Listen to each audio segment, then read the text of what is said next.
واحدة من أخطر الوصفات لكل الحشوات. يعني أنا قلت له ما راح أقول لك، بس هو يعني أصر علي.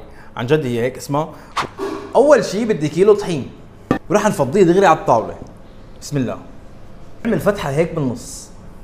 هلا هيك راح انزل بالمي. عندي هون الزيت، ملح، خميرة والسكر. وراح بلش لملم العجين شوي شوي من الأطراف هون.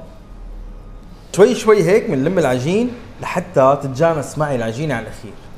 طبعا كل المقادير رح تكون مكتوبة عندكم بصندوق الوصف بالجرام وبالكاسات وبكل الشغلات اللي موجودة بالمطبخ. رح بلش هلا هيك لم العجين وحدة وحدة. شايفين كيف؟ هي الوصفة حلاوتها ما بدها عجن كتير. ضيف هلا شوية مي وكمل عجن. بعد ما تشبك معي العجينة على الأخير بعجنها بس دقيقتين 3 وبس. هلا هيك مثل ما شايفين العجينة بلشت تلم معي. رشة طحين كتير خفيفة لحتى نعطيها نعومة للعجينة. هيك يا حلوين عجينتي صارت جاهزة. خلينا ننتقل للخطوة اللي بعدها. يلا خليني أخبركم شغلة كتير مهمة. نسبة الرطوبة بهي العجينة بتتراوح بين ال 70 لل 75%. يعني اليوم أنا عندي كيلو طحين، يعني بدي أحط 700 مللي من المي. يلا خلينا نكمل.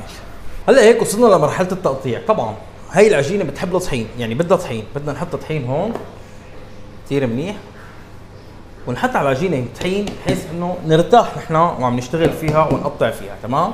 حط تحت كمان شوي. فلهيك بندعمها بالطحين، ما في مشكلة. أنا سامحوني شلحت الكفوف لأنه ما عاد في مجال. هلا هيك بدي أقطع تقريبا بين ال 100 لل 110 جرام. تمام؟ تقريبا هيك منيح. وبعدين بدنا نكورهم. طبعا كل مرة بدي أقول لكم شلون بدنا نكورهم، أكيد لا.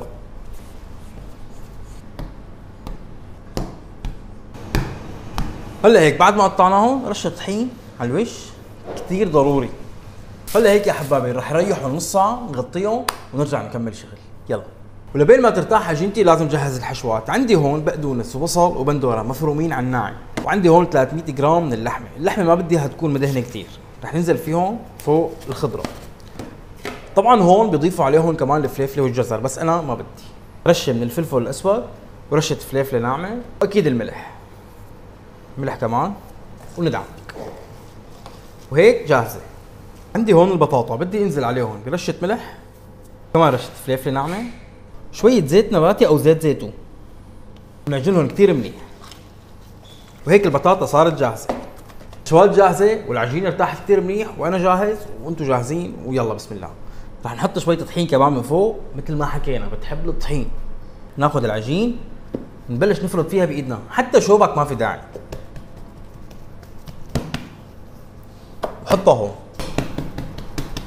هلا هيك رح بلش احشي باللحمه بهي الطريقه. رح ناخذ اللحمه هيك ونحطها هون هيك بهي الكميه ممتازه. تمام؟ بس هيك. وناخذ القطعه ونسكرها من الاطراف بهذا الشكل. شايفين كيف؟ هيك بدي اضغطها كثير منيح. خلص بس بتركها هيك.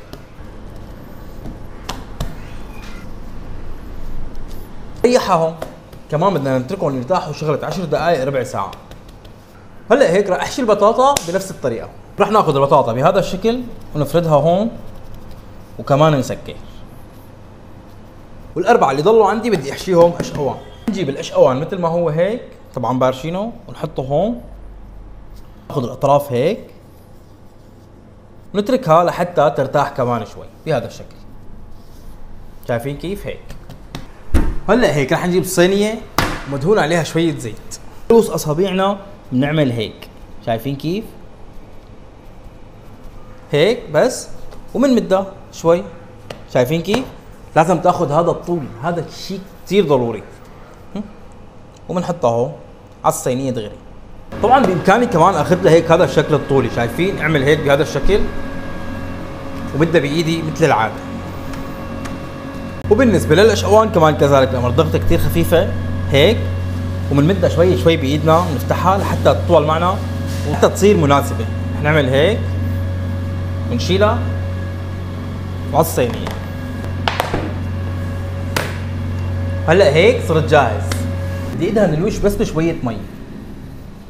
هلا هيك جاهزين لحتى نفوت على الفرن على درجه حراره 220 230 من بين الاربعه للست دقائق، بس مو اكثر من هيك. اهم شيء الفرن يكون حامي كثير منيح. خلينا نشوف. هلا هيك بعد ما طلعوا معي من الفرن هن مسخنين دهنة زيت على السريع على الوش. هلا هيك يا حبايبي مع هذا اللون الحلو رح نتركهم بس 4-5 دقائق لحتى يرتاحوا منيح ويشربوا الزيت ويكونوا جاهزين للاكل. يلا هلا هيك يا حبايبي صار وقت ندوق. شلون ندوق؟ ناخذ اول وحده بدنا نجرب الاشقوان. بسم الله. شوفوا الطراوه شايفين؟ ناخذ وحده بطاطا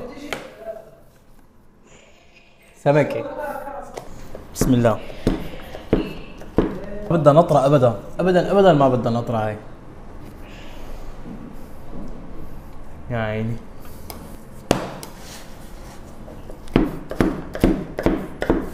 هي العجينه وهي الحشوه وهي انا.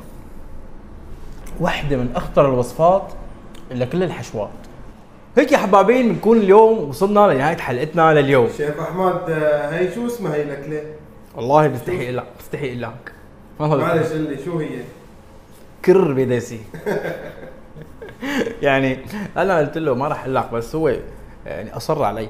عن جد هي هيك اسمها، وجربوا الوصفه كثير طيبه. سلام مني انا شيف احمد.